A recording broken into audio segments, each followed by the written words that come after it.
Hello everyone and welcome back to our channel. In today's video, I'm going to show you how to get rid of double chin in Snapseed.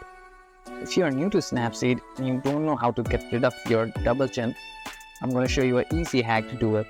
So without any further ado, let's get into it. At first, open the Snapseed app on your phone. Now click on the plus icon to add the photo that you want to edit. Now simply click on Tools and select the brush.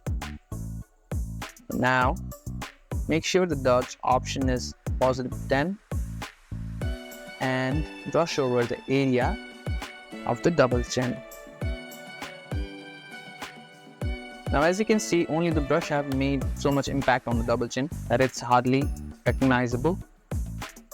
Click here to save changes.